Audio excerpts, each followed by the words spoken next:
Hi, I'm Aaron Householter. And I'm John Blanchard. And you're watching the Amazing Ex-Mayors Show. Well, sorry we haven't been with you for a few weeks. We've been busy. John's been finishing a few house projects and doing some other odds and ends things, and I've been working away at my studio, and we just haven't had the time to get back to you. We had a really good episode with Vanessa Cowie, our last episode talking about breed-specific legislation. It was a very interesting subject. If you hadn't had a chance to watch it yet, go back and watch it. Kind of changed my view on a few things, just hearing a lot of the good information that Vanessa had. But let's bring you up to speed on what's been happening, what's been going on. John, where do you want to start? Well, last week I attended a neighborhood meeting that was put together by the Centennial Park people. Okay. I think it was called Friends and Families of Centennial Park. It's a group that wants to have Centennial Park developed as a park and not as low-income housing. Right. This is an issue that has come up time and time again. For those of you who aren't familiar with Centennial Park,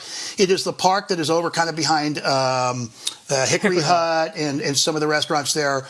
You've got Friendship Center in that park. The skate park is there. And a lot of the park was developed because a tornado years ago had come through and wiped some houses out. So there had been some foundations still there and stuff. And I believe when we were both in office, but before that even, in 1966, I believe it was, there were a lot of foreclosures over there because the military base closed, and a lot of that was military housing. So the FHA owned all the houses, okay? And in 1966, they sold a bunch of houses a bunch of those lots and houses to the city. They tore them down, and then I don't know when a tornado went through. It might have been prior to that or after. I don't know. I can't remember. So that. But anyway, so since so it's been a pretty good-sized park. Only medium-sized park since 1966 and 1969. Right. So the thing is, and it keeps coming up time and time again. In fact, last time Mike Hoppock, who's now on the commission, was one of the guys trying to spearhead this. Hey, let's just give this parkland to some developers, and they can turn it into low-income housing. Well, it never crossed their mind that maybe the people who live over here in that area, that is their only park. They don't really have a park close by. Well, first of all, the City Commission in 1995 went in and said, oh, this is surplus land. Let's do a housing project on this land. Well, all the neighbors got together. They all filed a petition, and they took it into the city, and the city had to either drop it or put it to a public vote. Right. They dropped it because they knew that it would never pass a public vote because whose park are they going to come after next? Yours? Right. And so here we find ourselves again. It's basically so that was 1995. And in 2010, some folks brought it up again. And the City Commission at that time, and this is before you, said, we don't want anything to do with it. Right. Either way. So they waited till all of those people were off of the commission. They brought it back in 2014 when you and I were on the commission. Right. And we said not only do we not want it to be low-income housing or housing of any sort? We want you to listen to these residents like we're listening to these residents. They want a park. They've said for 35 years we want a park. And so we listened to them while they waited again for all the commissioners that were involved in that decision.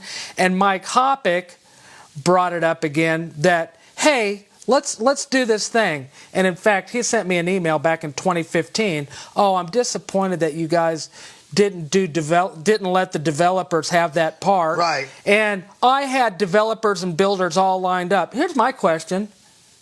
If he had developers and lined up, why did he bring it up in April when he's on the commission now? And why did he not step aside and say, hey, listen, I've already prejudged everything about this. Right.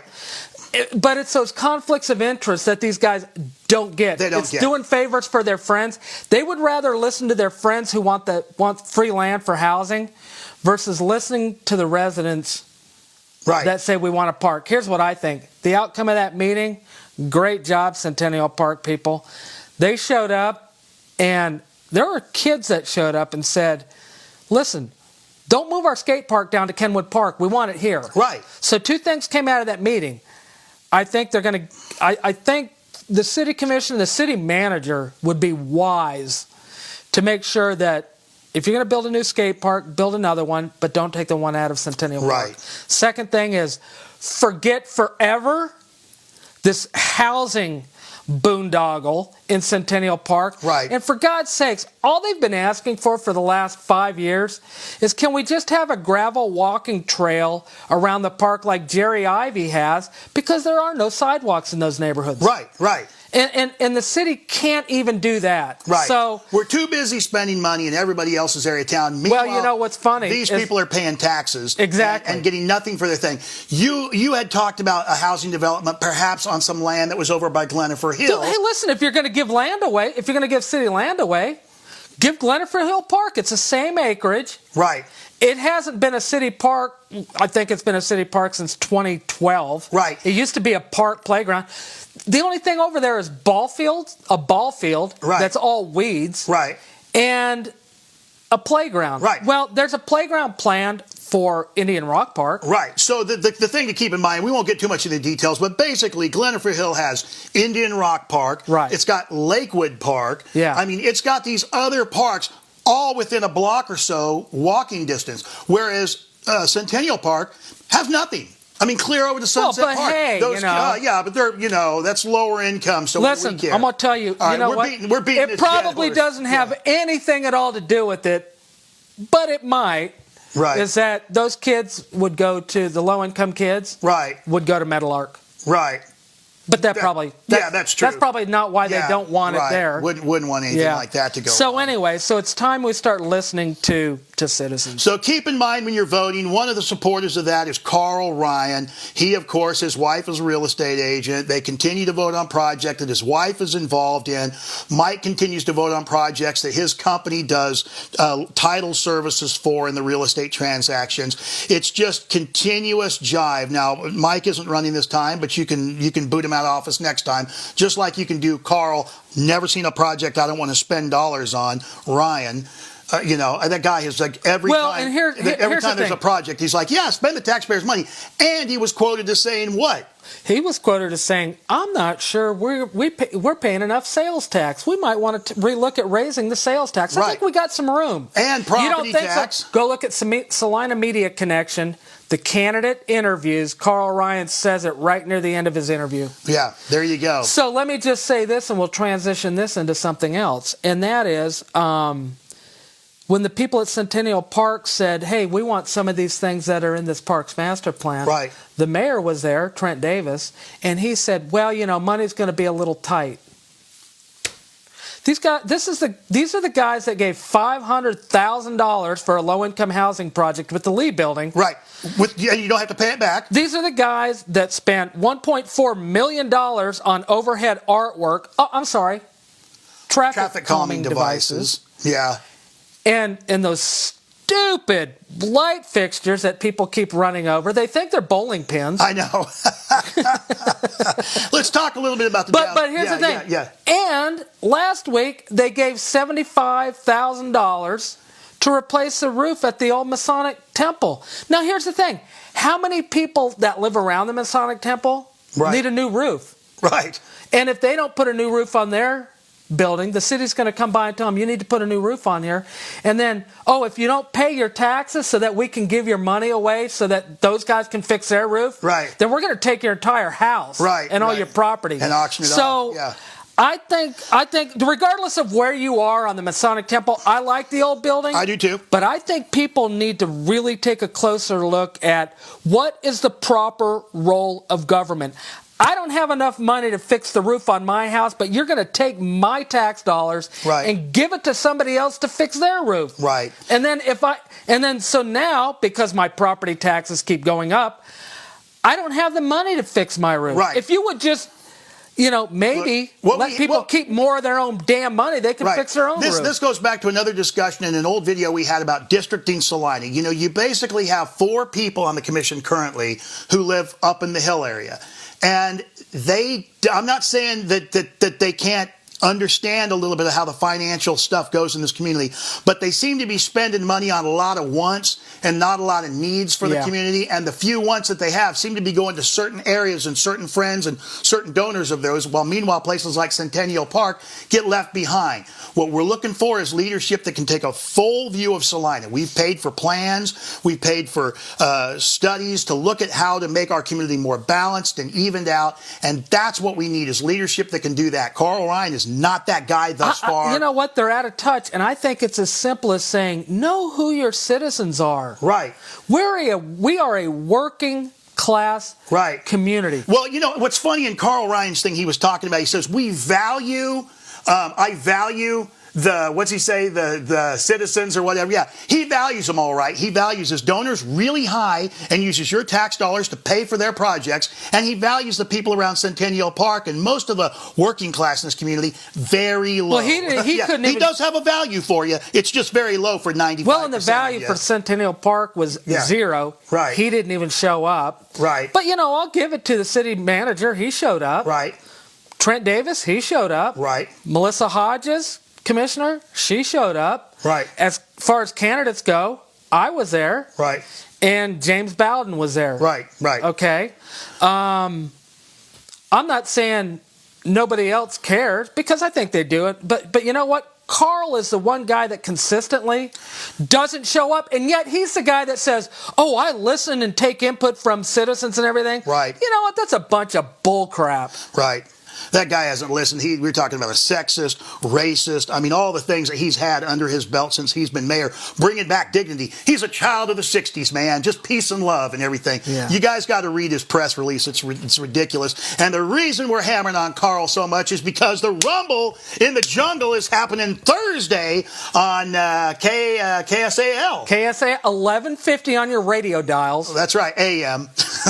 AM, 8 AM, 1150 AM. So at 8 a.m., they're doing the candidate debates this week between certain candidates, and it just so happened, and they do it fairly, they kind of draw them out. There's no planning. No, they don't. They're going for ratings. Okay, they're going for ratings. It's going to be Carl Ryan versus John Blanchard over here on the debate. If you don't get a chance to listen to it, 8 a.m. Thursday morning, we will, of course, have it, links to it on our website to go out. And I think you're going to see, not that you're even rehearsing, you don't need to rehearse. Oh, no. You know this stuff. You're going to see... I'm trying to forget some things so it makes it even. So it doesn't seem so bad. You're going to see a difference between somebody who cares about Salina, who knows what's going on, who makes proper decisions. I think that Carl... cares about Salina. No, he doesn't. I think he's out of touch. I've given up on that. I think he's out of touch. I've given up on that. Yeah, okay. I've given up on that. No, I don't try to read the hearts of people. So. You know what? I've given up on that. Okay. Dude, I am not your nanny. Yeah, I know. You can do what you want. Man. I'm full of hate, baby. Okay. I'm full of, not really, but I mean, I just, you can't make Dude, that. You're not a child of the 60s. I'm not a child of the 60s. Well, actually, I am a child of 69. Yeah, well. But anyway, so that's happening. So you're going to want to check that out. Should be a lot of fun. I'm sure. Dude, he's a child of he was born in the 50s.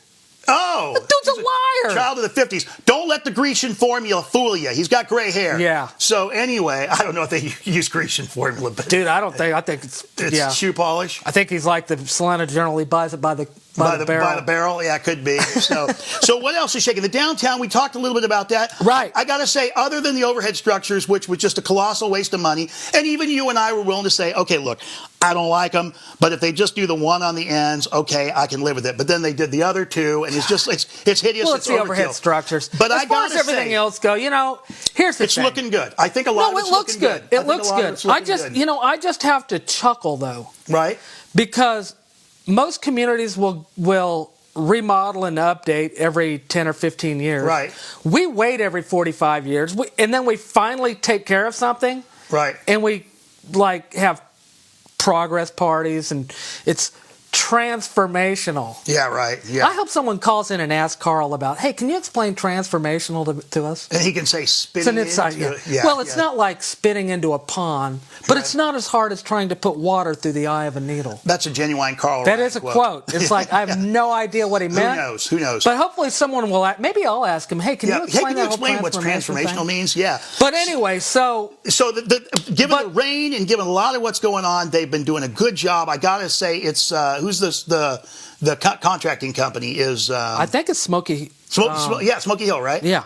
I think they're doing a great job. No, I think they're doing a good job. Like I said, they had a lot of rain, had a lot of weather issues, and it better look nice. It's $12 million. Right, that's true. $12 million a year dollars. And so I did take Alyssa to the bowling alley. We went to that, really enjoyed that. While I don't agree with some of the fundings and other things downtown, I do feel like the bowling alley was a place that really did a lot of business where they were, and it was probably time for an update and a change and everything else. And we really enjoyed the bowling alley, and the restaurant was fine. Had the spaghetti there or something. I can't remember. It's fine. So it's nice to have it down there. See a lot of cars. It's good. I went in there. I went in there also, and it looks, a lot of cracks in the concrete. There are a lot of cracks in the concrete. What's going on with all these downtown cracks? But it's not our tax dollars. But the city manager hasn't figured out the field house cracks yet. Well, they haven't figured out how they're going to fix it. They're going to put carpet squares down. Well, probably. Are they going to put carpet squares on the basketball courts too? I don't know what they're going to do. Who knows? Anyway, But no, the bowling alley is nice. I wish them a lot of success and and it's just crowded over there. I mean, go down and give it a try. It's fun. Yeah, it's a lot of fun and enjoyable. And like I said, I haven't bowled yet. I'm gonna go down and bowl. I did. It's so much easier. I mean, not that the old lanes were bad. I think they did a good job over there too. But did they throw up the things for you so you didn't do? Well, I needed to because Alyssa was beating me. We used to have to kick them up until she was about 10. Yeah. And now she rolls them down. I think she beat me like a couple of games. I don't know. I'm terrible. I mean, how do you beat a bad bowler, So anyway, other projects on the horizon. Anything else happening? Well, they're doing the ball field thing, and I think they're kind of. I don't even know how that's going to work out for them. I haven't heard much about the tennis deal. Did they finally realize they don't have any money?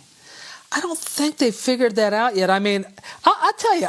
I actually I'm not a big fan of the patio project on the ball field thing. It's like going, what has that got to do with ball? Right. That's been our complaint. But I'll tell you, I like the tennis project. I don't like the funding. Okay. I mean, but I'm not opposed to either project. I'm opposed to the way they want to fund the ball field one. They haven't even talked about funding for the tennis one yet. So, I think there are some ways to bond for it that take the risk off of the city.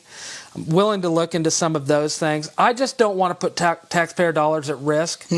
And I don't want to raise the transient guest tax because you are basically trying to kill the goose that lays the golden egg. I mean, and really, is that really fair to the hotel people? I mean, it's like, oh yeah, by the way, we've blown all our money. For it. Now we got to go after you and the dollars they're supposed to advertise your hotels and help our community. Find another way to do it, or we'll petition that. Right. Don't do the transient guest tax.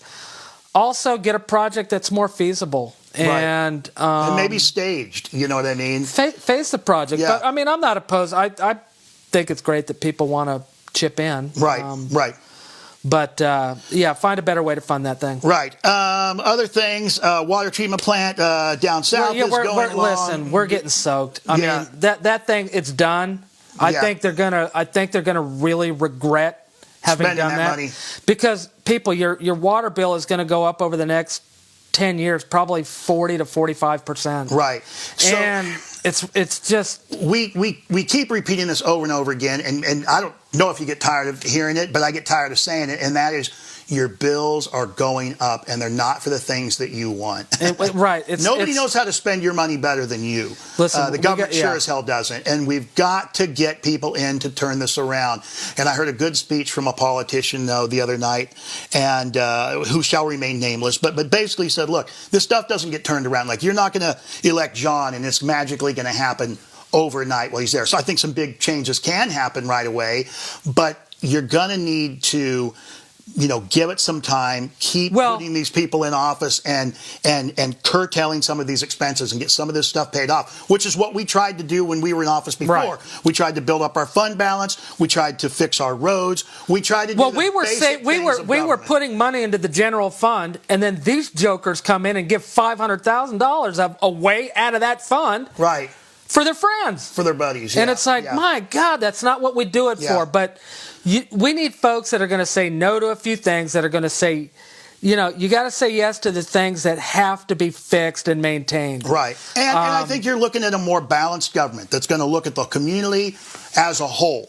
and try and not just fix up one area of town or two areas of town or whatever else. You're only as strong as your weakest link, as they say. Yeah. So, if we've got a bad area of town, that's going to be the area people focus on, and they're going to say, oh, well, Salina's, blah, blah, blah. We've got to raise Well, and we'll talk more ships.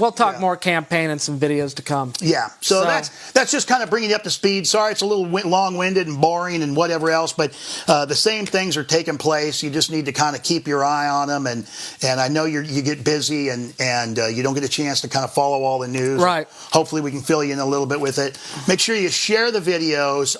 Tell your friends. Like and share. If you need signs for John or some of the other candidates. And I've got signs going out this week, the week of October 13th. So I've got 80 signs. I've got some of them out, but some of you guys that sent me your addresses, I appreciate that, and I'll be putting them out this week. There you go. So if you still need a sign, go ahead and let us know in the comments or in a private mail to either one of us. Keep watching your government. You ultimately have the power. Each of your votes counts, believe it or not, towards an end goal. And hopefully that end goal is putting the money back in your pocket, making a nice community a little more affordably, not just going out and blasting money on everything we feel like, and kind of bringing the ship back around and turning this Titanic around and keeping us from hitting that iceberg that these current commissioners are kind of steering straight for. Remember, you're taxed enough already. You're not paying too little in taxes. City government's overspending. That's what so it's time to take your government back. There you go.